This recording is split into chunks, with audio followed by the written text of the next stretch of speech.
Muy buenas noches. Vamos a dar inicio al último encuentro de nuestro Charlas 2024. En este caso vamos a estar contando con la presentación de Fabián Castellani, un amigo de la casa de hace mucho tiempo. Y bueno, voy a dar inicio formal. En el marco del proyecto de extensión universitaria, estamos realizando este ciclo de charlas con especialistas de la teoría, la crítica y la práctica escénica teatral. Vamos a contar hoy, como ya les había comentado, con una charla titulada ¿Qué fue y qué es la acción en el teatro? Esta charla va a estar a cargo de Fabián Castellani, intérprete dramático por la UNCUYO. Bueno, Fabián se ha perfeccionado en actividades pedagógicas con Ernesto Suárez, Aristides Vargas, Eugenio Barba, Julia Barley, Guillermo Heras, José Luis Valenzuela, Patrice Pavís, entre otros. Actualmente es docente en la Facultad de Artes y Diseño de la UNCUYO, director teatral desde 1993, ha montado más de 40 espectáculos que han sido representados en España, Colombia, Perú, Ecuador, Bolivia, Portugal, Alemania, Cuba, Chile y múltiples ciudades de Argentina, recibiendo numerosos reconocimientos. Es escritor de textos de investigación para varias revistas, libros de compilados y propios. Productor de actividades pedagógicas en Mendoza con referentes teatrales como Carlos Araque Osorio, Roberta Carreri, Raúl Laiza, Julia Barley, Eugenio Barba y muchos más. Bueno, y también ha formado parte del grupo La Troupe Trueque y fundado el grupo La Rueda de los Deseos.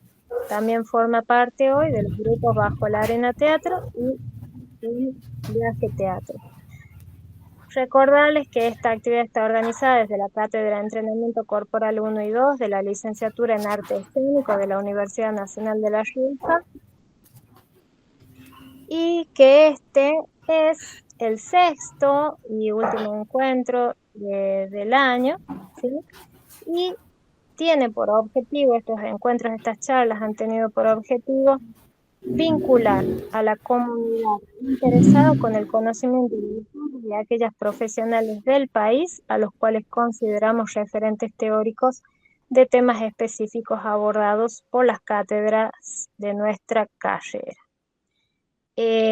Así que bueno, ya estaba anticipando, digamos, el agradecimiento a todas las personas que han sido parte de este primer ciclo de charlas. Hemos contado con las presentaciones de Laura Torres, Daniela Acuña Pinto, Nicolás Perrone. No sé si se me está quedando alguien más, seguro que sí, porque hemos tenido varios. Y en este caso vamos a estar contando con la presentación de Fabián Castellani. Así que queda en tus manos esta presentación, Fabi, y después y Marité Pompey, que ahí está ingresando también. Muchas gracias a Marité Pompey. Así que bueno, ahora quedamos con vos, Fabi, y decirles que como siempre guardamos las preguntitas o las intervenciones para el final, pero eso siempre depende también de el expositor, así que también él nos irá diciendo qué hacer. Gracias. Bueno, muchas gracias, Miriam. La verdad que estoy muy feliz de poder participar con esta actividad. Por suerte he podido acceder a la mayoría de las charlas y han estado excelentes, así que la verdad que un honor y un orgullo ser parte y también esta posibilidad de tejer, de seguir tejiendo lazos y contacto entre tanto con la universidad como con colegas de distintos lugares del país, ¿no? Me parece fundamental que sigamos con esa idea de tejer, especialmente en estas épocas donde se tiende tanto a la destrucción. Me parece maravilloso los espacios que construyen, ¿sí? Con respecto a la charla, el nombre todavía no lo decido, ya lo he dado 2 veces y siempre le voy cambiando el nombre. Ya me voy a decidir por un nombre que me parezca más interesante, pero reúne un poco una investigación que estoy haciendo o una idea de ir uniendo el concepto de acción a partir de distintas circunstancias que se han dado, especialmente en el siglo XX, y que han ido conformando una definición que podríamos usar actualmente de acción. Es un poco lo que voy a proponer, de lo que voy a hablar, ¿sí? Voy a hacer un recorrido ahí histórico. Tengo un texto para leer, así que lo más probable es que por ahí lo lea para poder trabajar con citas y todo eso. Y mi intención es que podamos dialogar, ¿sí? O sea, está bueno lo de las preguntas al final, pero también si surgen preguntas en el medio de la charla, no tengo problema de responderlas, ¿sí? Me parece que también está bueno si se llega a dar esa dinámica. Voy a empezar con el texto y voy a ir, como le digo, mechando lectura y narración. El teórico italiano Marco de Marinis, en su libro En busca del actor y el espectador, Comprender el teatro actual 2, analiza al cuerpo y sobre todo al concepto de acción como elemento fundamental del desarrollo del teatro occidental del siglo XX. Abro cita. Es conocido que la respuesta casi unánime que los maestros del siglo XX han dado a la pregunta ¿qué es primario, esencial en el teatro? Se ha referido al actor, pero visto muchas veces como uno de los dos polos indispensables de la relación teatral, y más precisamente el actor como presencia y acción física. Es por esto que en el centro de los intereses y experimentaciones pedagógicas más avanzadas e importantes encontramos siempre el cuerpo, la educación corpórea, las técnicas y las leyes de la presencia y de la acción física en la escena, a partir de los ejercicios de Stanislavski y de Meyerhold hasta el training de Grotowski y de Lodin Teatret, y hoy hasta la antropología teatral de Eugenio Barba. Esta búsqueda sobre la acción física en la escena, que se extiende durante todo el siglo, tiene como primera característica una sustancial unidad de fondo, más allá e independientemente de las distintas opciones estéticas, estilísticas e ideológicas de los distintos protagonistas. Este es un tema puntual y que va a tener que ver con la definición transversal que vamos a intentar construir sobre el final de la charla.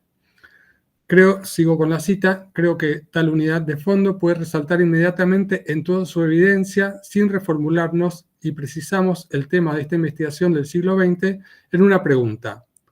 ¿Cómo, qué hacer para que la escena sea real?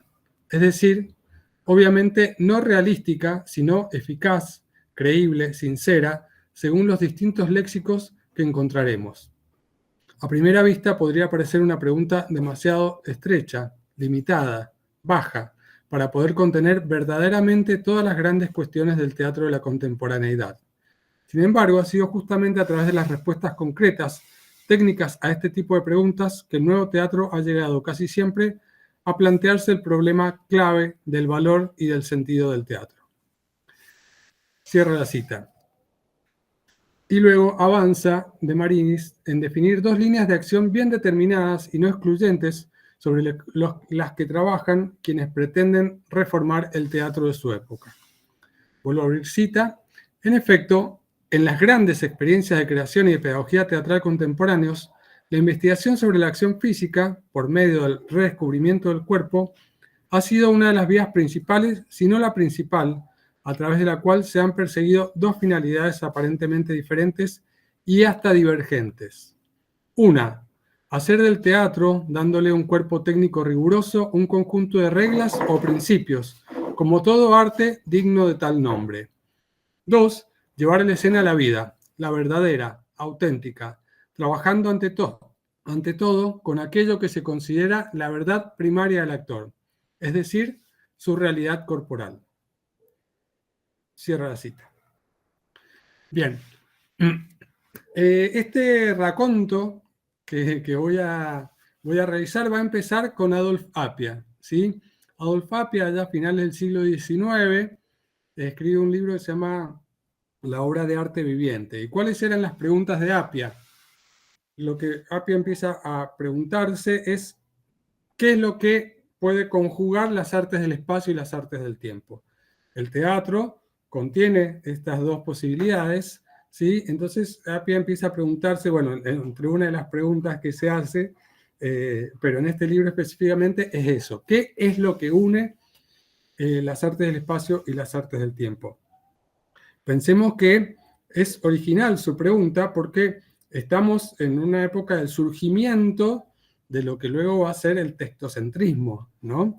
Y la idea incluso que se debatía en la época cuando aparece la dirección escénica como un rol importante, era que el teatro era inservible porque materializaba las ideas que podían ser mucho más interesantes en un lector, ¿no? Entonces, en una época muy signada por la palabra y por el peso del sentido de la palabra, Appiah se pregunta por una cosa completamente diferente. ¿Qué une el espacio y el tiempo, las artes del espacio y el tiempo?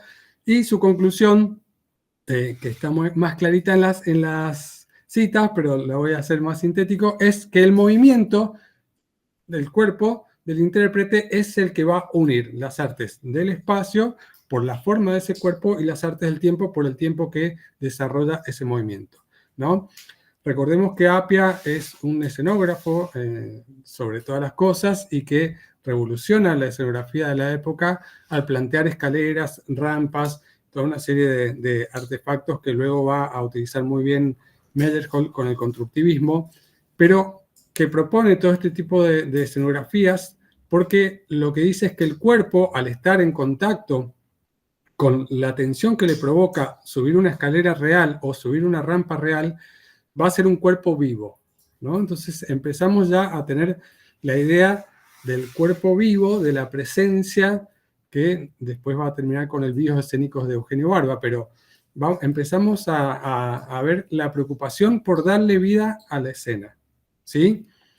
Este concepto del movimiento que plantea Adolf Appiah, luego va a ser desarrollado con la palabra acción en Stanislavski, ¿no?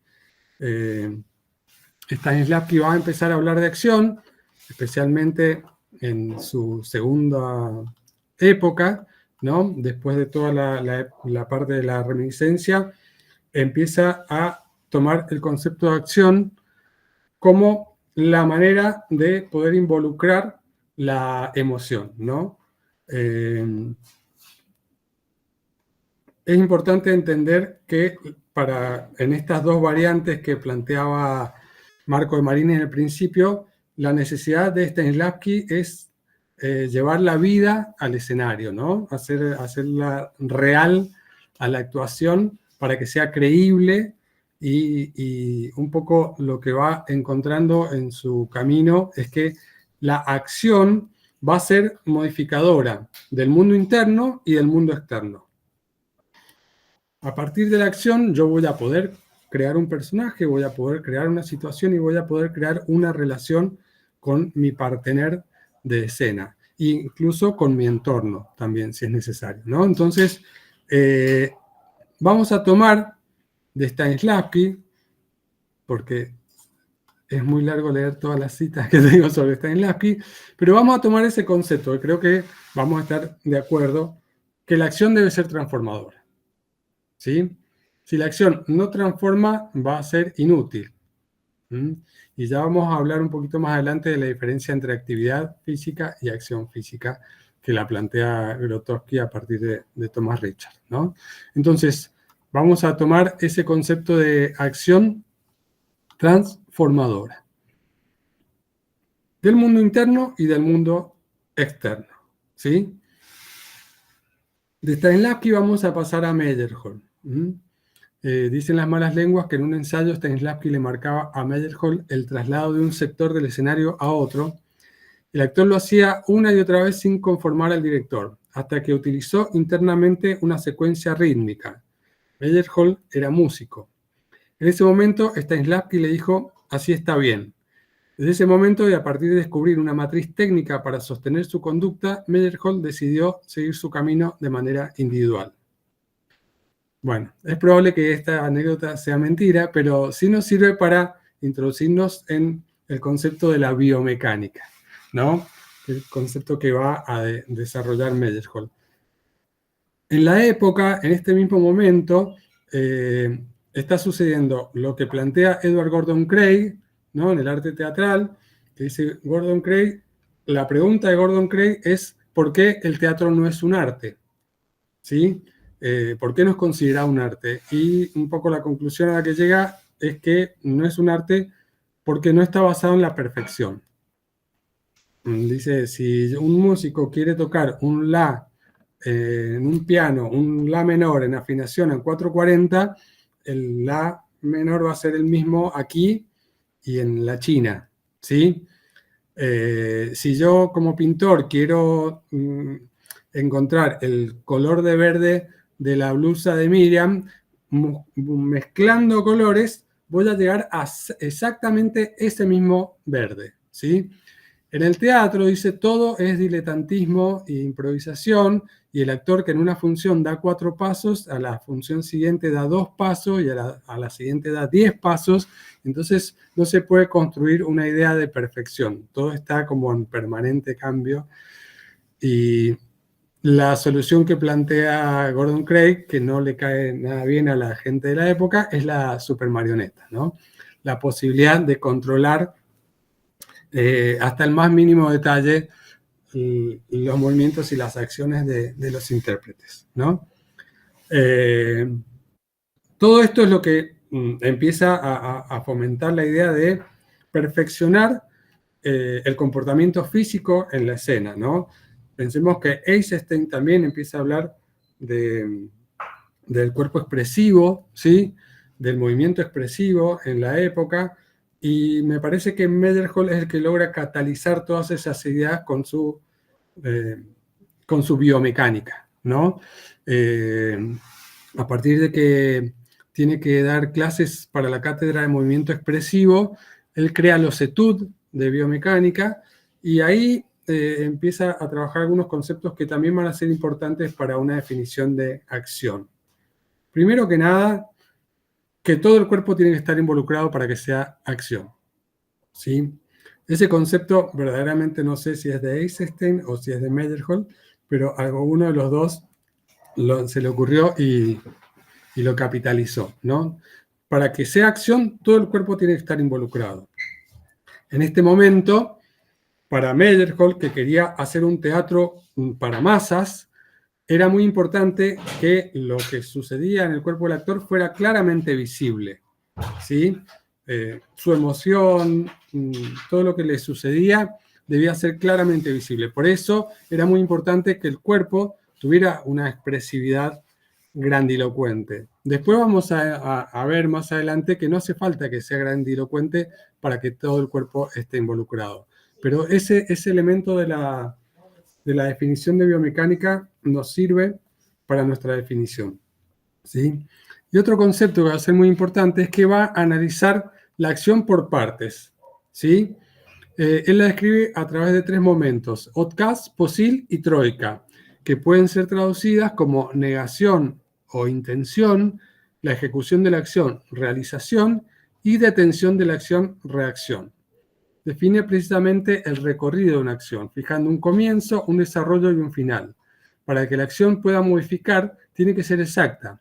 Así, el partener tiene la capacidad de saber en qué momento reaccionar o responder con su acción. Esto también es muy importante porque se pone, digamos, a desarrollar claramente cómo realizar una acción, ¿no? Yo lo que veo un poco a lo largo del camino de estos reformadores es que hay quienes se preocupan por el qué de la acción y quienes se preocupan por el cómo de la acción, ¿no? En este caso, Meyerhold se preocupa por el cómo de la acción y los etudes de biomecánica no son interesantes en cuanto a lo discursivo, a lo que Barba después llamaría la dramaturgia narrativa, ¿no? Son situaciones muy simples. El estudio está puesto en cómo se realiza la acción, en cómo ese cuerpo tiene que desarrollar esa acción de manera orgánica, ¿no? Van a aparecer conceptos como la grupirovka, la estroika, pero bueno, Todo eso para definir claramente cómo realizar una acción. Entonces, vamos a tomar de Meyerhold estos dos conceptos, que es acción cuando todo el cuerpo está involucrado y que una acción tiene un principio, un desarrollo y un final precisos en el espacio y en el tiempo. Ahí vamos a saltar, vamos a hacer un salto largo hasta Grotowski, ¿sí? Porque podríamos hablar un poco de Brecht y el gesto social, pero sería distraernos un poquito porque de ahí no vamos a tomar ningún elemento para nuestra definición. Así que vamos a pasar directamente a Grotowski.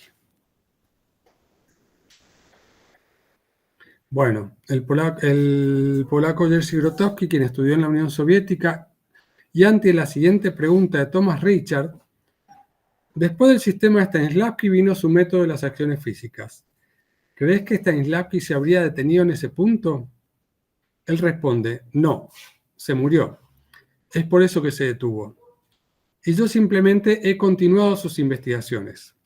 Es por eso que algunos rusos dicen que Grotowski es Stanislavski, porque yo he continuado su trabajo y no he repetido únicamente lo que él ya había descubierto. Cierra la cita. Si observamos las propuestas escénicas de Grotowski, será difícil relacionarlo al Teatro de Arte de Moscú. Las imágenes y videos que han llegado hasta la actualidad nos muestran un teatro ritualizado, lejano al realismo siempre buscado por el ruso. Sin embargo, las terminologías utilizadas son semejantes.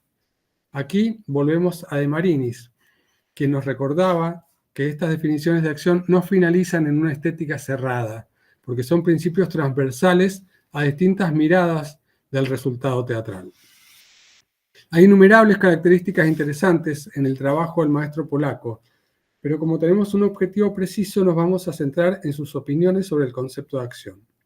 Y me resulta muy importante para evitar problemas que son recurrentes en la actuación, su diferenciación entre acción y actividad. Esta vez para entenderla mejor por la vía negativa. Esto es muy autobiográfico, ¿no? A mí siempre tuve problemas para diferenciar esto que Grotowski lo dice tan claramente, y cuando lo leí dije, ay, ¿cómo no lo leí antes? Cuando estaba cursando la carrera, ¿no? En el libro Trabajar con Grotowski sobre las acciones físicas, el mencionado Richards nos cuenta, las actividades no son acciones físicas. Grotowski repitió muchas veces. Entonces demostró de manera muy clara la diferencia entre actividades físicas y acciones físicas. Lo hizo con su vaso de agua. Se llevó el vaso de agua a la boca y bebió. Una actividad banal y sin interés, dijo. Después bebió el agua observándonos, retardando su discurso para darse tiempo para pensar y medir a sus contrincantes. La actividad se había convertido en una acción física, viva. Ahora tenía un ritmo específico, nacido de lo que estaba haciendo, lo que a su turno nacía de sus circunstancias. Si leía su cuerpo, entendía su intención. ¿Nos tenía a nosotros sus oponentes en el lugar que él quería o no? Bebe para darse tiempo para ver, para juzgar, planear una estrategia precisa y después pasa al ataque. Cierra la cita. He visto tantas veces actores y actrices que intentan defender sus escenas plagándolas de actividades que cuando leí este texto grité eureka. Me ha pasado cuando estudié en la universidad, bueno, ya lo comenté recién. Sigamos con el texto de Richard para entender mejor qué piensa Grotowski de la acción. Abre cita. Grotowski siempre recalca que el trabajo sobre las acciones físicas es la clave del oficio del actor. Un actor debe ser capaz de repetir la misma partitura muchas veces, y esta debe ser viva y precisa cada vez. ¿Cómo podemos hacer eso? ¿Qué es lo que el actor puede fijar, asegurar? Su línea de acciones físicas. Esta acaba siendo lo que la partitura para un músico. La línea de acciones físicas debe ser elaborada al detalle y memorizada por completo. El actor debe haber absorbido esta partitura hasta un punto tal que no tenga ninguna necesidad de pensar qué hacer a continuación. Cierra la cita. Además de estas afirmaciones que van delineando cada vez más nuestro concepto de acción, me gustaría agregar el impulso. A partir de la inclusión del Hatha Yoga y la acrobacia en los entrenamientos de su elenco, aparece un cambio importante de lo que para Meyerhold al menos consideraba el centro del cuerpo. Para el ruso, el plexo solar es donde se ubica la centralidad del cuerpo. Para el polaco, el centro se va a ubicar en la región de la cadera, en lo que los orientales llaman hara, 3 dedos debajo del ombligo. Y lo que encuentra Grotowski es que las acciones nacen de impulsos creados desde el centro. Antes de la acción, hay un impulso que la crea. La acción es lo que resulta de un impulso. Este impulso es físico, pero también sensorial. Abro cita.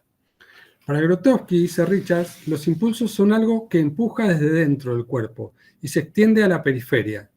Algo muy sutil, nacido dentro del cuerpo y que no procede únicamente del dominio de lo corporal. Más adelante continúa. Según la versión de Grotowski, el trabajo sobre las acciones físicas es tan solo la puerta para entrar en una corriente viviente de impulsos, y no una simple reconstrucción de la vida cotidiana. Cuando analizamos las acciones realistas, debemos entender la existencia del otro nivel de este trabajo, que está mucho más relacionado con la corriente de impulsos.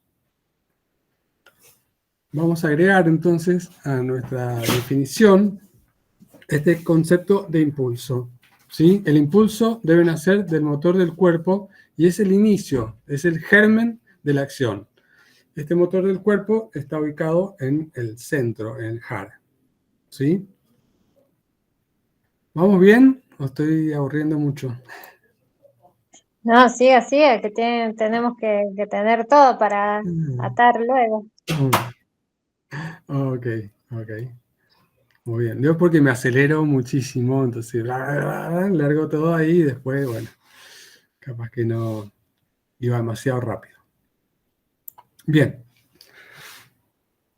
Entonces, para ir finalizando con este recorrido de la definición de acción, vamos a acercarnos un poco más a lo contemporáneo y vamos a acercarnos al trabajo de la actriz Roberta Carreri. Ella ha formado parte del elenco de Teatro, dirigido por Eugenio Barba por muchos años. En ese grupo ha tenido que aprender distintas disciplinas artísticas por todo el mundo y desarrollar una tradición actoral propia de lo recibido en esos viajes. El Odin Theatre se ha caracterizado también por indagar en ejercicios para componer un training o entrenamiento del actor. En su libro Rastros, Roberta describe elementos de la acción que para mí son fundamentales.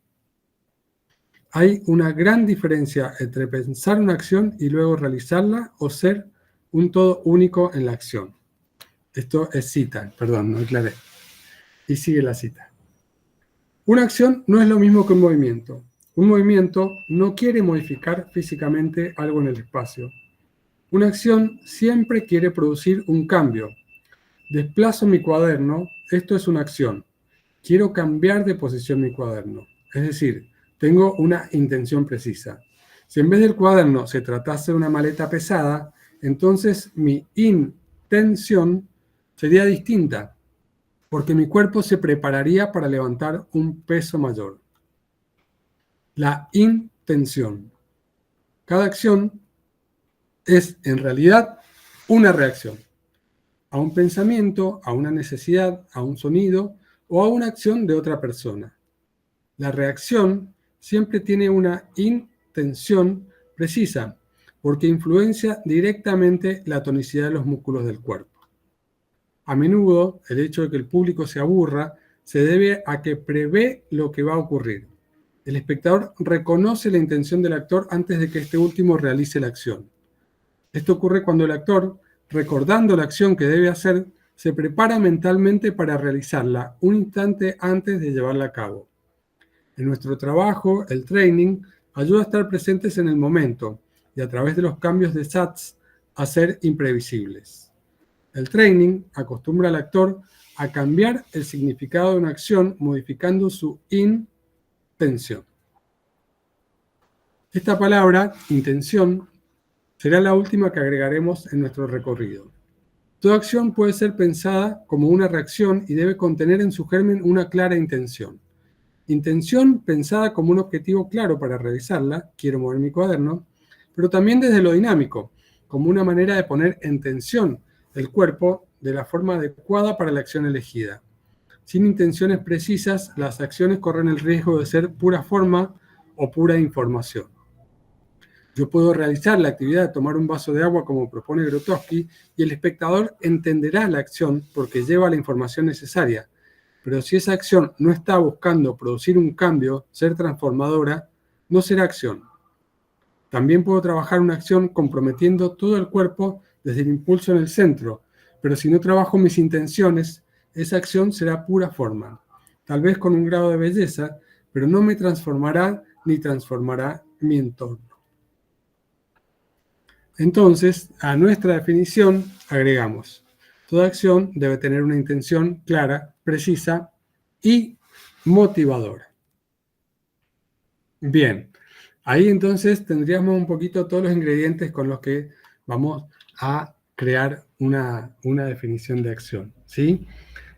Una definición que va a llevar varios ingredientes que han sido, digamos, agregados en distintas épocas, aunque yo creo que deben haber estado todos ya en Stanislavski, todos estos conceptos, solamente que cada maestro o maestra ha ido desarrollando una vertiente principal, ¿sí? A la que le ha puesto un nombre y por eso podemos hacer este recorrido, ¿no? Para mí es muy importante entender la diferencia entre movimiento, gesto y acción, ¿sí?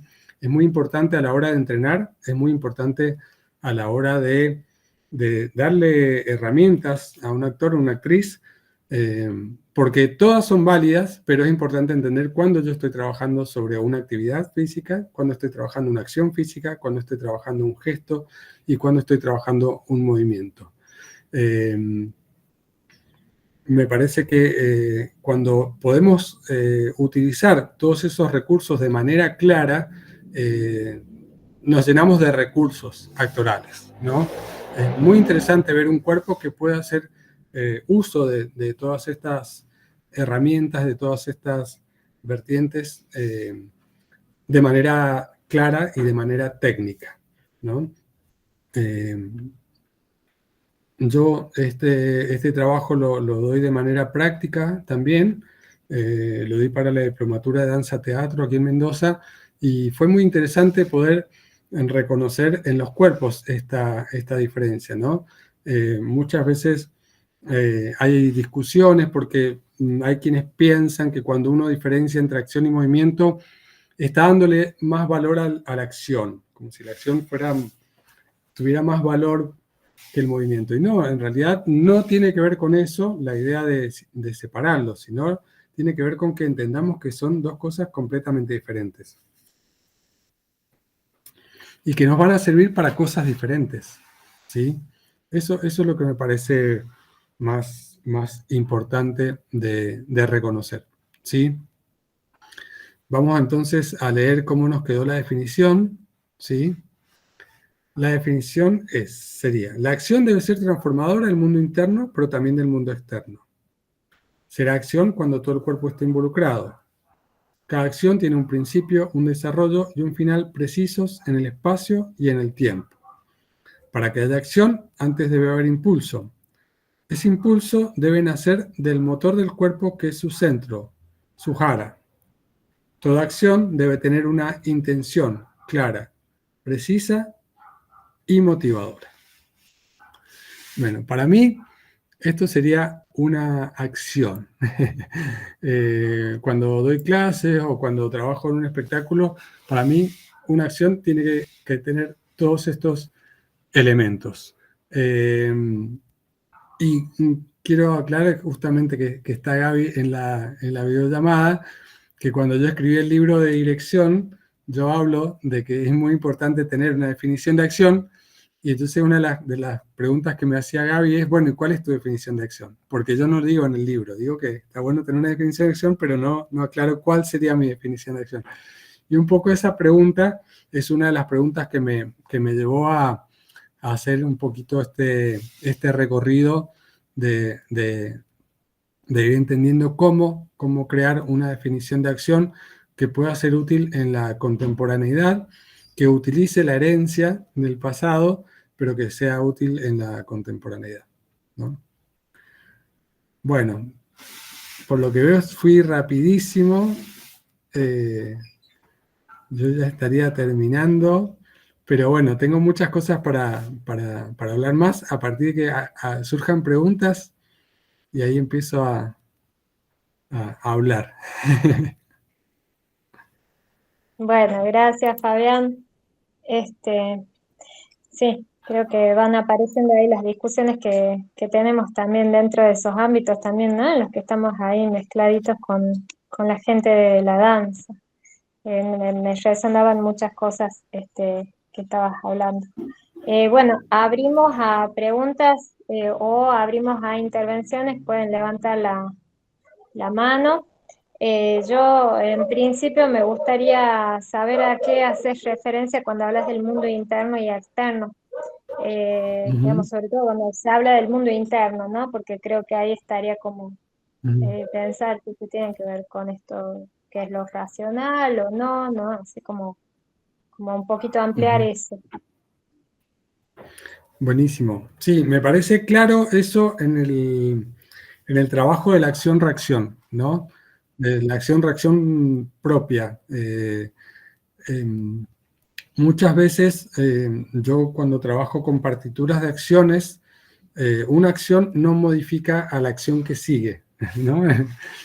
Empieza a trabajar como con una idea de secuenciación recortada. Y me parece que lo importante es que la acción que nosotros pongamos en una escena nos modifique, nos transforme, ¿sí? Eh, Esa transformación yo creo que es muy interesante lo que empieza a aparecer con el concepto de dramaturgia de actuación, o dramaturgia de actriz, dramaturgia de actor, ¿no? Porque aparece esta idea de que el imaginario personal es completamente único, ¿no?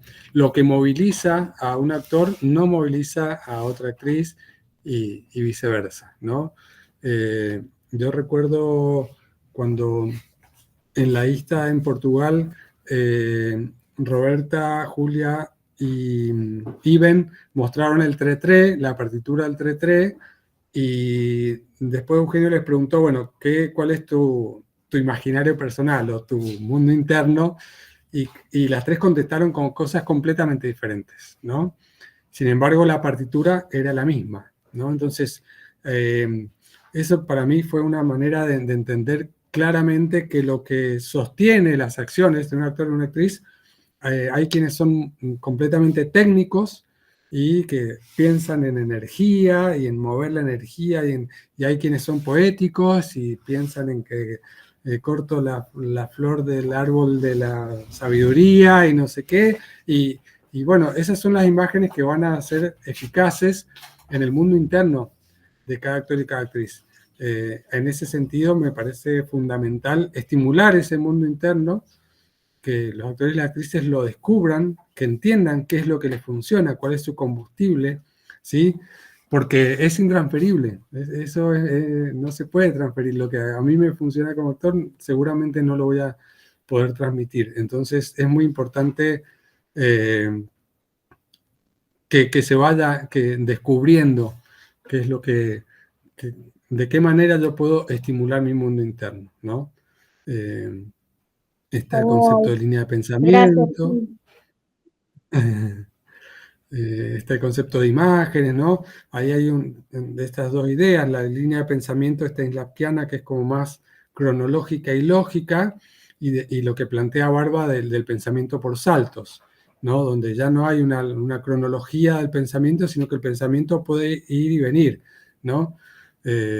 Son dos variables, pero que me parece que una no descarta a la otra, sino que tiene que ver con el actor, ¿no? Yo cuando doy clases me doy cuenta que hay gente que le viene perfecta la línea de pensamiento porque son más lógicos y le interesa que haya una cronología en su pensamiento, una lógica, pero me parece que también es muy interesante lo que empieza a pasar a partir de la teoría del caos, de que podemos entender que una cosa va a provocar un efecto, pero no necesariamente un efecto lógico, ¿no? Y el pensamiento puede nutrirse de esa idea, es decir, bueno, yo porque hago esto, reacciono de esta manera, pero no necesariamente es una reacción lógica, es una reacción, pero no necesariamente eh, tiene la lógica de la lógica mecanicista o racionalista de principios del siglo XX, ¿no?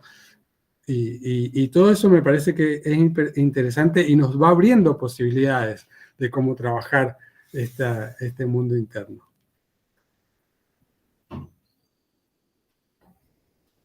Bueno, ahí estaba el Nico. Sí, Nico.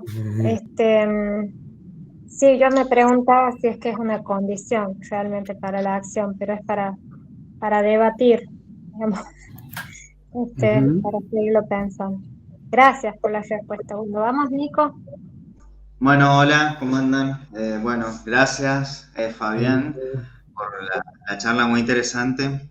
Muy lindo el recorrido, estuvo bueno, tomé varias notas útiles. Y bueno, me preguntaba varias cosas que, bueno, tendría que ordenarme un poco, pero bueno, voy a ir por lo que tengo un poco más claro. Después, de última vez, si aparecen otras cosas, vamos charlando.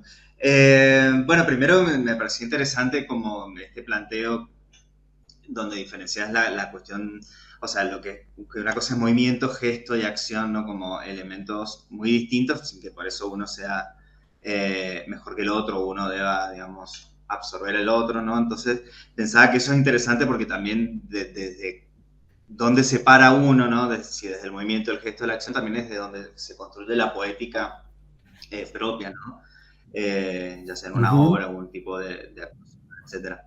Entonces, bueno, nada, y bueno, me interpelaba un poco porque me daba cuenta que, claro, en mis propias prácticas no trabajo básicamente el concepto de acción, sino más desde el movimiento y el gesto, ¿no? Entonces, por eso, nada, estaba reflexionando sobre esas diferencias poéticas que en definitiva se traducen, ¿no? en un montaje, ¿no? O lo que sea.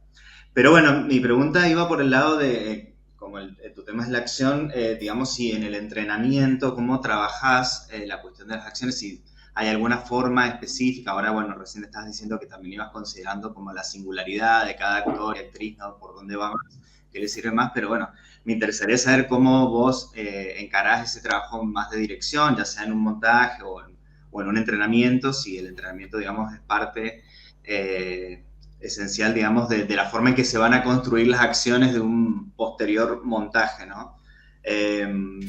Eso por un lado, y después quería ir como más atrás, porque al principio cuando mencionaste de Marinis, mencionaste la cuestión del actor como presencia y acción física, entonces me parecía interesante esta idea de presencia, que a mí me importa bastante, si de alguna manera, cómo se vincula la acción con la presencia, ¿no? O cómo entendemos la presencia, digamos, si la acción lleva a una intensificación de la presencia del actor en escena, o estamos entendiendo ahí por presencia, o cómo lo ves vos, en todo caso, porque también, de última, es un planteo de Marín. Eso por ahora. Buenísimo. Bueno, con respecto a cómo entrenar esto o esta definición de acción, en la cátedra de improvisación 2, nosotros lo hacemos primero incorporando un etude de biomecánica, que es el lanzamiento de la piedra, ¿sí? En ese etude incorporamos algunos conceptos, o sea, el estudiante incorpora algunos de los conceptos de esta definición que acabo de trabajar, como que todo el cuerpo está involucrado, ¿no? Se trabajan algunos de los principios que retornan de la antropología teatral, que también tienen que ver con la presencia escénica, pero tiene más que ver con la dinámica, ¿no?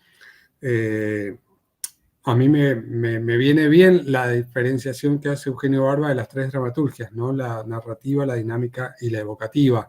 Entonces, en este caso, el etude a nosotros nos da la dramaturgia dinámica, ¿sí? Cuando el estudiante ya aprendió esa dramaturgia, a partir de un material personal, que yo insisto mucho que sea algo que a ellos les motive, les guste mucho, puede ser una poesía, puede ser un cuento, puede ser una canción, ¿sí? Pero algo que verdaderamente a ellos les evoque, ¿no? Les evoque algo interesante, ellos van a hacer una transformación de acciones, ¿sí? Teniendo en claro la división de acciones, no la de Meyerhold, la de Otkaz, Posil, Troika, sino la división de acciones que hace Barba, que es a cada impulso es una acción, ¿no? Entonces, en base a esa división de acciones, contamos, por ejemplo, este año alcanzamos a trabajar 14 acciones, no trabajamos la partitura completa de Meyerhold, por los paros, distintas situaciones, 14 acciones. Entonces, van haciendo un trabajo sobre ese texto que tienen, de encontrar verbos activos, de desechar los verbos que no les sirven porque no los llevan a la acción. Cuando ese material no tiene demasiados verbos activos, empiezan a trabajar sobre las imágenes y cómo esas imágenes les pueden despertar verbos activos, ¿no? Y entonces encuentran 14 verbos, ¿sí? Y empiezan a transformar la información de la acción en ese verbo, ¿sí? Pero sin perder la dinámica. O sea, si la acción hacía que el cuerpo fuera de abajo hacia arriba, eso tiene que quedar. Si la acción era un salto, eso tiene que quedar. Si la acción era una torsión, eso tiene que quedar. Si la acción era un giro del brazo, eso tiene que quedar. Lo que se transforma en general es la información que da la gestualidad, la mirada del cuerpo y las manos, ¿no? Es lo que básicamente se va transformando con esas acciones. Eso puede tener mayor grado de libertad o menor grado de libertad, ¿no? Hay estudiantes que no se pueden salir de Meyerhold y están haciendo ahí el etude y le cambian cositas muy chiquititas, y hay quienes se van a cualquier lado y le tengo que decir, pará, recuperemos un poquito la dinámica, si es que no han encontrado una dinámica interesante, ¿no? Porque a veces, si el estudiante incorpora en el cuerpo la idea de lo que plantea Meyerhold con los etudes, lo puede hacer, ¿no? Esa sería la idea a trabajar, ¿no? Lo que pasa es que a veces en el tiempo pedagógico no lo logramos, pero si el estudiante incorpora y entiende cómo hacer un OTCAS o cómo trabajar la oposición, el equilibrio, el cambio de peso, para que tenga dinámica su cuerpo, puede obviamente hacer la acción que quiera, pero en general no tenemos ese tiempo, entonces lo trabajamos guiándonos por la dinámica de la partitura de Meyerhold. Eso a mí me ha resultado muy importante y una síntesis de trabajo gigante, porque cuando yo hacía las partituras inventadas, ¿no? He trabajado desde impulsos de lanzamientos, como yo lo aprendí con Isabel Úbeda, de Loading Theatre, o bueno, con distintos tipos de maneras de construir partituras, siempre me llevaba mucho más tiempo o se me volvía mucho más pobre el resultado de la partitura. En cambio, los etudes de Meyerhold tienen cambios de niveles, cambio de peso, torsiones, bueno, tienen un montón de recursos dinámicos que hacen que sea muy interesante lo que pasa en los cuerpos. Y a partir de esa dramaturgia personal, ¿sí? Empezamos a trabajar, bueno, cómo se actúa esa dramaturgia, ¿no? Porque el verbo no sirve solamente el verbo, ¿no? El verbo ese hay que actuarlo, hay que interpretarlo, pero termina siendo una partitura que tiene una línea dinámica y una línea narrativa. O sea, ya como compositor compusiste tu línea dinámica y tu línea narrativa. Ya sabes qué verbo va en cada uno de los momentos. Entonces, lo que hay que buscar ahí es cómo interpretar ese cuerpo, mente, ahí, involucrado completamente en esa partitura. Y para eso hacen falta muchas veces circunstancias dadas, ¿no? Acudir a circunstancias dadas, esa acción, ¿dónde sucede? ¿Para quién sucede esa acción? ¿Para qué sucede esa acción? Y después empezar a trabajar esto, los nexos, ¿no? ¿Qué te pasa? ¿Cómo esa acción desencadena la acción que sigue? ¿Sí? ¿Por qué esa acción produce la acción que sigue? Y la acción que sigue a la acción que sigue, ¿no? Este concepto de que todos son reacciones que dice Roberta me parece súper interesante. Toda acción es una reacción. Entonces, ¿a qué estás reaccionando cuando haces esta acción, este verbo? ¿No? Y a partir de trabajar toda esa información se va transformando completamente y empiezan a poder disfrutar de interpretar su partitura, porque la empiezan a conocer en un montón de aspectos, ¿no? Eso lleva tiempo, lleva mucha repetición y mañana justamente les tomo ese examen, así que espero que vaya bien, pero es fantástico porque por ahí cuando ves la partitura, la forma pura, empezás a tirar de esos hilos, bueno, ¿cuál es el verbo? ¿Y para qué? Y todo, y se tiñe completamente la acción. de algo interesante, de esa presencia que decías recién, ¿no? La presencia aparece cuando el cuerpo está habitado, cuando la acción está habitada, no cuando está la forma pura, ¿no? Y eso es fundamental de que se produzca ese clic, ¿sí? Porque muchos de los errores que a veces hemos cometido al trabajar con antropología teatral o con partituras es que nos queda la forma y nos queda la belleza de la forma o el hiperagonismo, ¿no? A mí me gusta trabajar con dos conceptos que alguna vez le escuché a Franco Ruffini, pero no sé si son de él o de quién, porque Franco Ruffini no tiene nada editado en castellano, así que no sé. Pero el hiperagonismo y el culturismo, ¿no? Son los enemigos de la real actitud escénica, ¿no? El hiperagonismo y el culturismo. El culturismo, las acciones que están puestas solo por su belleza, y el hiperagonismo, las acciones que están puestas solo por lo virtuoso que me hacen ver, ¿no? Pueden ser acciones físicas o acciones vocales, ¿no? Y hay muchas artes que son hiperagonistas, como el circo, o culturistas, como la danza clásica, por ejemplo, ¿no? Entonces, hay artes que buscan eso, pero porque no buscan ser creíbles, ¿sí? No buscan la verdad, ¿no? ¿Se acuerdan en la cita que decía Marco de Marini al principio? Estas dos miradas, la que busca que el teatro sea un arte y tenga sus reglas y sus técnicas, y la que busca que el teatro represente a la vida, ¿no? Entonces, bueno, ahí son distintas las búsquedas. Una acción de un etude de Meyerhold no es creíble, ¿no? No es creíble. Hay mucha convención consciente, un concepto que Meyerhold toma de Brusov, ¿no? Hay mucha convención consciente para que nosotros entendamos que eso es un lanzamiento de una piedra, ¿no? Si nos situamos en Stanislavski, no sería esa la idea, ¿no? Me parece que está buenísimo esto, unir un poco lo que decía a Miriam y esto para entender que cuando el actor encuentra ese combustible, cómo darle combustible a su propio material, qué es lo que lo pone en escena, empieza a ser todo mucho más sencillo, ¿no? Esta idea de la presencia aparece ahí, la presencia escénica aparece ahí. Cuando verdaderamente hay una totalidad en la escena.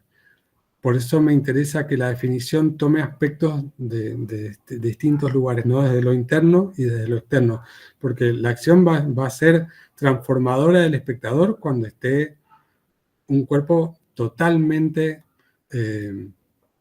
transformador en la escena, ¿no? Parece que esto se puede dar por partes y eso es lo que hace interesante seguir como tirando de los diferentes hilos, ¿no? No sé si te contesté. Buenísimo, gracias. Gracias, Fabi. Sí, estoy muy de acuerdo con esto último que decís también, porque también veo y me preocupa a veces que por ahí, viste, el entrenamiento se vuelve excesivamente técnico y al final uno termina poniendo o montando algo que es meramente virtuoso. Me gustó este concepto de hiperagonismo, que es, no sé, me parece pura vanidad, pura como una automasturbación, ¿no? Auto medio redundante. Que le falta esa vida, le falta esa presencia, esa vida, ese estar habitado del cuerpo, que creo que es fundamental. Gracias. Buenísimo, gracias. Bueno, seguimos ahí, le damos la palabra. Están Ezequiel, luego Daniel y luego Cecilia. Así que hoy si quieren se van avisando entre ustedes cuando concluya. Ezequiel, Daniel y Ceci. Hola, ¿qué tal? Soy Maggie, profe, soy Maggie. Solo que el mail lo tengo cambiado. No pude ingresar del mío, así que ingresé del que pude y por eso ingresé, pero lo importante era estar, que me interesaba. Bueno, Maggie es Ezequiel, entonces. Sí. Primero, hola a todos. Gracias, Fabián, por tu aporte, tu conocimiento que nosotros ahora estamos absorbiendo. Y en cuanto a esto, me llamó mucho la atención. ¿Me escuchas bien? Sí, perfecto. Bien. Me llamó mucho la atención esto de la motivación del combustible que nosotros tenemos que buscar. ¿Por qué? Porque no solo nosotros como actores, sino también como docentes, esto también es el motor de la intención de Stanislavski, ¿no? Que se refiere a un impulso interno que debe guiar las acciones de un personaje en escena. También, como yo también lo tengo. Pero ¿cómo nosotros generamos, o cómo podría ser en palabras tuyas, una motivación en cuanto a la escena y que de repente no sea un impulso directo de un sistema al cual ya hemos ensayado de acciones, ¿no? Sino que se sigue encontrando una motivación más allá de lo trabajado, de lo internalizado. Es decir, una necesidad interna, un deseo, un dentro del personaje, como yo sigo dándole una vuelta de rosca, por así decirlo, y genera una motivación más. No sé si me explico, o quizás me enredé demasiado. Sí, sí, sí. No, no, no, perfecto, perfecto, entiendo perfecto. Bueno, lo que pasa es que la motivación interna del actor o la actriz en este caso no necesariamente es lo que va a ver el espectador, ¿sí? La motivación interna es la que a vos te pone en la escena, ¿no? Eso está muy claro como lo plantea Grotowski, ¿no? Cuando habla del príncipe constante, Richard Cieslak tiene una partitura interna que no tiene nada que ver con el espectáculo, no tiene nada que ver con lo que lee el espectador. Él está en su flash, está en su mundo, y Grotowski pone ese flash y ese mundo con una música y con otro actor al lado, y lo que ve el espectador va a ser una cosa diferente, ¿no? Entonces me parece que está bueno entender eso. Eso es fundamental, ¿no? Inclusive para mí es fundamental rescatarlo de Grotowski, ¿no? El mundo interno es muy importante, tiene que estar, ¿sí? Yo antes no le prestaba tanta atención a eso, no decía, porque bueno, porque me parece que la ficción se puede crear, ¿no? Yo me puedo inventar que soy el príncipe de Dinamarca, qué sé yo. Bueno, no, a esta edad sería Claudio, ¿no? El rey o el muerto. Pero bueno, me puedo pensar y, bueno, y mi ficción interna me va a meter en ese personaje, pero cada vez estoy más convencido que es muy importante conectarlo con algo personal, no psicológico personal, ¿no? No con la psicología personal, pero sí con algún elemento que a mí me resuene, que me evoque algo, ¿no? Y justamente la evocación no es psicológica, la evocación tiene que ver con la piel, con algo que va mucho más allá del pensamiento, ¿sí? En general, a mí me gusta mucho hacer ejercicios que propongan creación personal, ¿no? Crear materiales personales, ¿no? En mi cátedra hacen desde un ejercicio que es escrito y lo tienen que presentar como lo presentaría el personaje, entonces ahí ya empiezo a ver cuál es su dinámica, quiénes son más técnicos, quiénes son más poéticos, quiénes son más colgados, quiénes me entregan el papel así nomás, ¿no? O sea, se empieza a ver cuál es el camino creativo personal, ¿no? Me parece que es muy importante alimentar el imaginario personal como un ejercicio de entrenamiento, ¿no? Alimentar el imaginario personal. Porque, bueno, yo tengo estudiantes de segundo año que son muy jóvenes y entonces por ahí tienen que encontrar todavía qué es lo que los motiva, ¿sí? ¿Cuál es el teatro que quieren hacer? ¿Cuál es el teatro que les gusta? Por ahí algunos todavía no lo tienen muy claro, ¿no? Entonces hay que provocar que aparezca la creatividad en distintos tipos de materiales, en distintos tipos de experiencias, no necesariamente de actuación, porque ahí se empieza como a desarrollar esa pregunta, bueno, ¿qué es lo que a mí me motiva? ¿Qué es lo que a mí me gusta? ¿Sí? Y creo que eso, como digo, es personal y que no es tan importante que sea la lógica de la escena, ¿sí? Porque la lógica tiene que funcionar, ¿no? Si vos haces acciones transformadoras, que te transformen tu mundo interno, que transformes a tu partener y que te pongan en esa situación de escena, eso va a funcionar. No importa si tu línea de pensamiento o tu motivación interna tienen exactamente que ver con el personaje que estás haciendo. Es más, yo diría que mejor si no, ¿no? Porque ahí aparece la lógica del cerebro. Y la lógica del cerebro nos va a llevar al lugar común. Nos va a decir, bueno, el rey Claudio tiene que ser de determinada manera, ¿no? No puede ser un rey Claudio, no sé, que esté más loco que Hamlet. No, el loco tiene que ser Hamlet. Y si yo hago a un Claudio loco, va a ser mucho más interesante, porque no se le había ocurrido a otro, se me ocurrió a mí. Entonces voy a proponer que Claudio esté más loco que Hamlet, ¿no? Entonces ya esa versión de Hamlet va a tener una originalidad, ¿sí?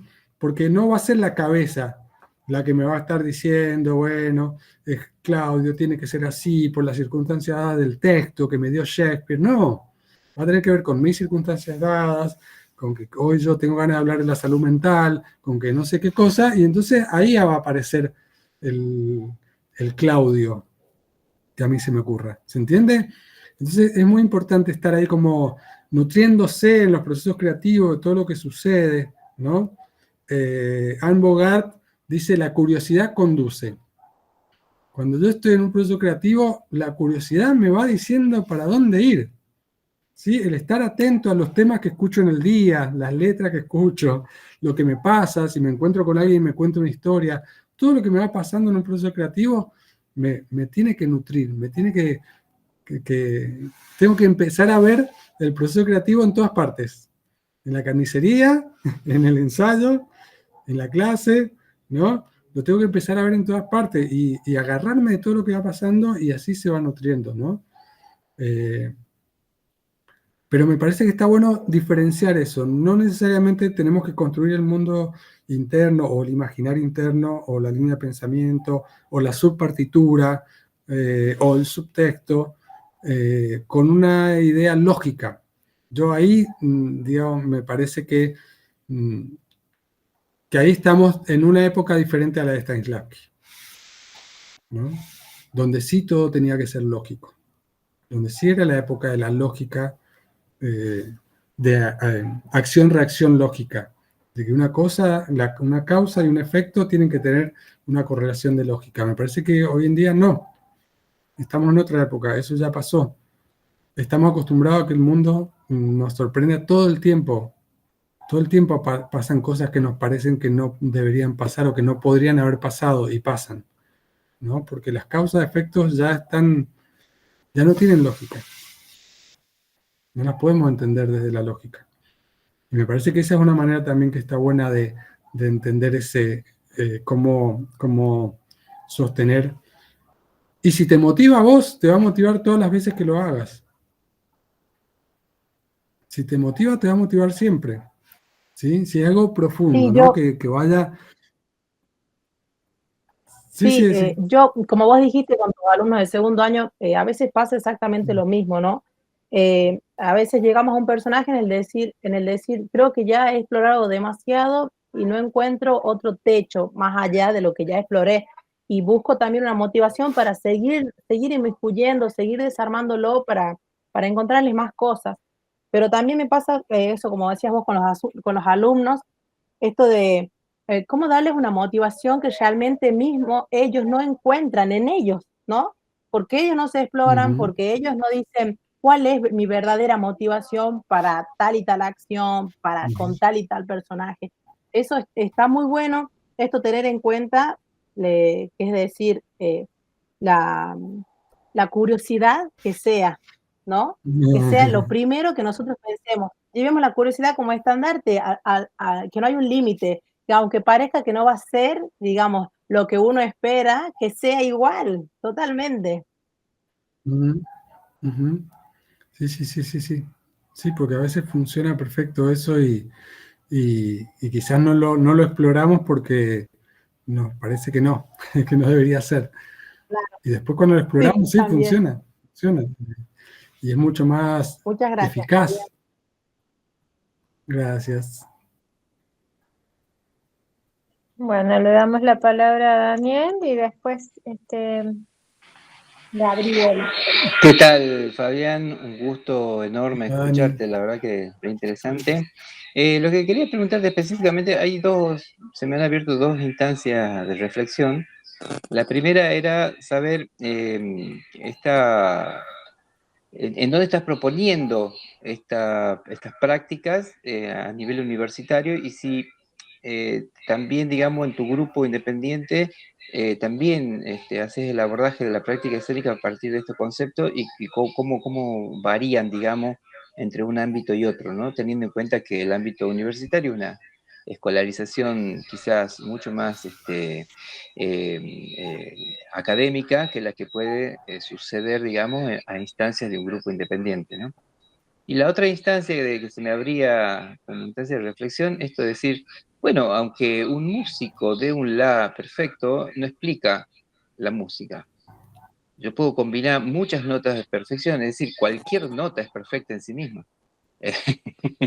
Digo, hay otra idea, ¿no? Que va a trabajar sobre la idea de perfección en el arte y cómo nos marcan la agenda nosotros mismos, porque estamos proponiendo justamente apartarnos del la perfecto, ¿no? Aún creo que está bueno pensar en qué consistiría la perfección en el teatro, ¿no? Estaría interesante la charla, la posibilidad de abrir, digamos, pero creo que va a ser muy, muy extenso y largo, ¿no? Bueno, esas dos cositas así que pudiéramos hacer un intercambio. Buenísimo. Bueno, Dani, en la universidad yo exploro muchas cosas, trabajo mucho con la idea de laboratorio en las clases, entonces hay muchos conceptos que los voy explorando desde la teoría y de la práctica ahí en las materias, ¿viste? Yo cada año siento que voy comprendiendo mucho mejor todos estos conceptos en la acción, ¿no? Porque son conceptos que por ahí los he aprendido hace mucho tiempo, pero bueno, a mí entender un poquito lo que es la antropología teatral me ha llevado años y años, ¿no? Y hacer muchos talleres, muchos cursos y ver muchos espectáculos de Lodin y ver muchas demostraciones de trabajo y ver arte, teatro oriental y mucha práctica personal también, ¿no? Mucho entrenamiento de grupo me ha llevado a que hoy entienda algunos conceptos de la antropología teatral. Pero siento que cada vez voy entendiendo cosas nuevas, ¿no? Este concepto de la intención que pongo al final, lo pongo al final porque también yo lo entendí con Roberta, cuando Roberta estuvo en Mendoza, no hace mucho tiempo, ¿no? Cuando la vi a ella hacer su demostración de trabajo, su taller, perdón, y habló de la intención y cómo lo trabajó con el cuerpo, ahí me quedó verdaderamente clara esa palabra, ¿no? Y la necesidad absoluta de que haya intención en una acción. En estos dos sentidos que refuerzo, ¿no? En el sentido de que yo tengo que tener claro para qué hago lo que hago y claro cómo mi cuerpo se modifica si hago una acción o si hago otra, ¿no? En el caso del elenco, bueno, yo trabajo con actrices que ya están formadas, ¿sí? Si trabajo con la Rueda de los Deseos, son actrices con las que hemos entrenado durante mucho tiempo y hemos trabajado mucho tiempo, entonces ahí ya es un poquito más sencillo, porque ya hay lo único que tengo que generar es provocarles que generen material, ¿sí?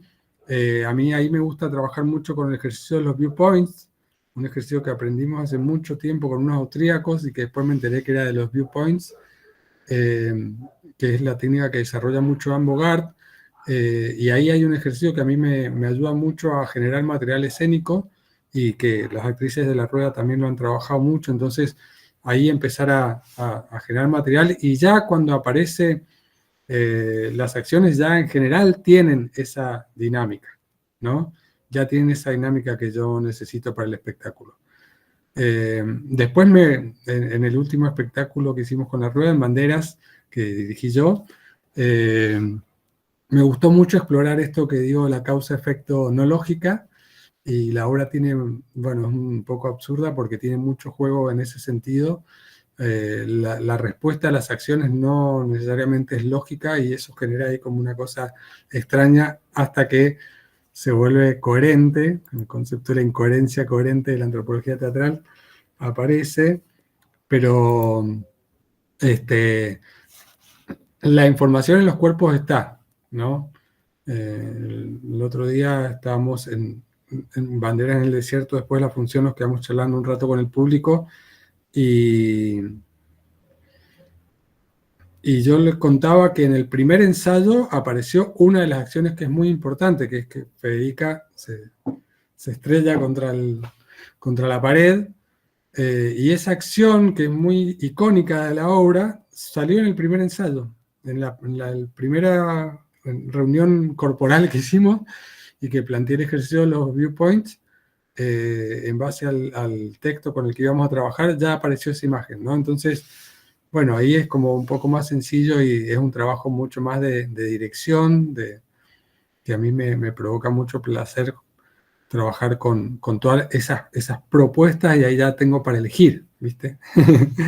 Tengo para elegir, puedo recortar, puedo proponer, pero en general el material ya va surgiendo, ¿no? Va surgiendo y ya los cuerpos tienen esa información.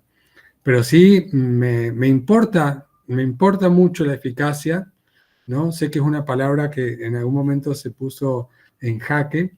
A mí me importa muchísimo que haya eficacia de manera senestésica, ¿no? O sea, que el cuerpo tenga una dinámica construida para que impacte senestésicamente al espectador, ¿no?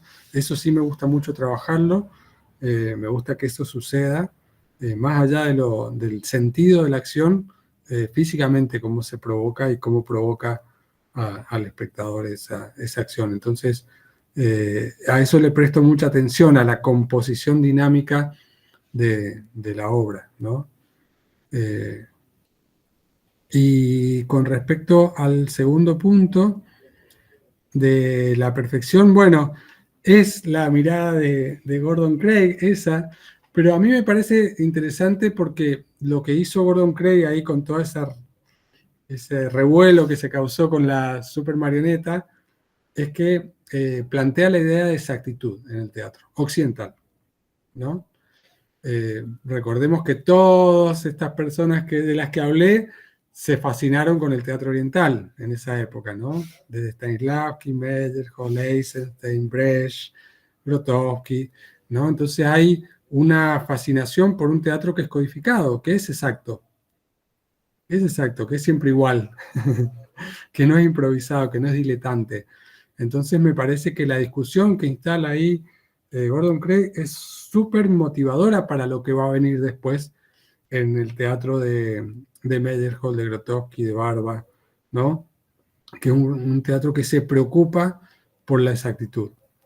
Después podemos tomarla o dejarla, esa idea, pero me parece que está bueno, o podemos tomar o dejar la discusión sobre si eso es perfección, ¿sí?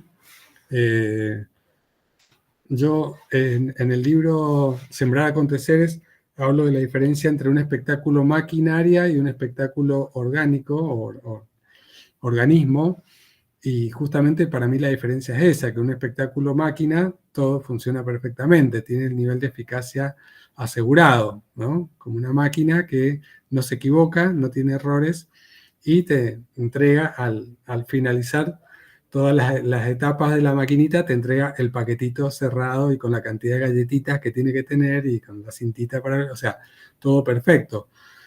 Y el organismo no, el organismo se equivoca, el organismo tiene vida, tiene complejidad, ¿no? Entonces, obviamente que me parece también interesante eso que planteas, un espectáculo debe acercarse mucho más al orgánico que a lo maquinal, ¿no? Esa es mi perspectiva, mi punto de vista, ¿no? Pero la idea de la eficacia, en la medida que la podamos manejar, por lo menos en la dinámica, por ejemplo, está bueno trabajarla, ¿no? Yo creo que en lo que nos despegamos es en la dramaturgia narrativa o en la dramaturgia evocativa, ¿no? En donde ya ahí me parece raro si queremos controlar lo que le pasa al espectador narrativamente, ¿no? Porque ahí sí nos acercamos a la idea de un teatro de tesis, donde yo te digo cómo es la vida, cómo es la historia y cómo son las cosas, y vos lo que tenés que hacer es recibir esa información y irte sabiendo lo que yo te he enseñado esa obra de teatro, ¿no? Y en cambio, si planteamos que la dramaturgia narrativa deje huecos, deje pozos, deje interpretaciones, deje lecturas o deje una pregunta en vez de una respuesta, ahí ya estamos acercándonos más a un espectáculo organismo, ¿no?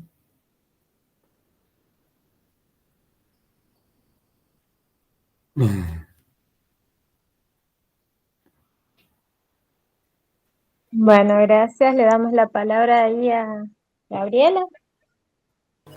Hola, no, un poco ya se respondió, por ahí era comentar esto, ¿no? Que me hacía, se respondieron las cosas que iba como a preguntar, me quedaba pensando en esto que decías, Miriam, de la parte interna, me quedaba pensando en algo como muy actual, ¿no? De cómo hacerse un cuerpo desde, sabemos que si pensamos y enunciamos ciertas decisiones o pensamientos o decisiones para la vida misma, nos hacemos un cuerpo, ¿no? Entonces eso como actores y actrices lo sabemos ya por nuestra profesión, que podemos hacernos un cuerpo, sentir con otras partes del cuerpo otras cosas, darle las funciones de los ojos a los oídos o a la boca o a la piel y así sucesivamente. Me quedaba pensando un poco en cómo esto que hablabas mucho de cómo pensar ahora en el siglo XXI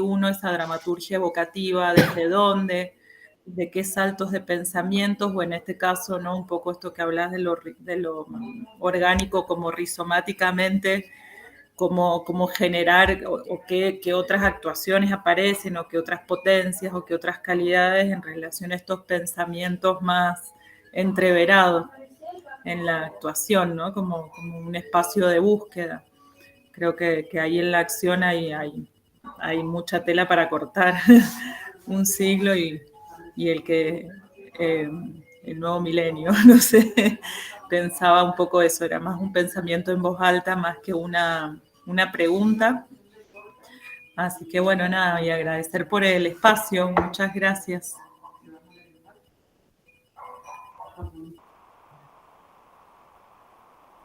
Bueno, gracias a vos, Gaby, por participar, por ser parte. Bueno, no sé si es que hay alguien más ahí con alguna duda, algún compañero o compañera que quiera tomar de nuevo la palabra, y si no, vamos a ir cerrando, pero vamos a dejar el cierre a cargo de Fabián.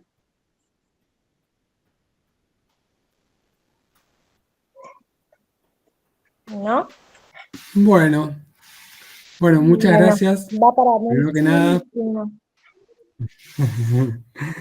Gracias por la invitación, Miriam, y gracias por la participación de todos quienes estuvieron presentes aquí esta noche. Gracias por sus intervenciones también preguntando o interviniendo la charla, que para mí es lo más divertido.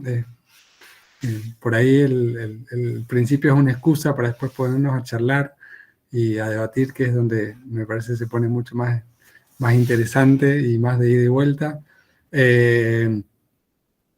Como yo siempre digo, bueno, es quizás la definición de acción que estoy planteando en este momento, pero todo puede cambiar y todo se va modificando permanentemente. Eso ya creo que lo aprendí, que las cosas no se estancan, porque si se estancan, se arruinan, se pudren.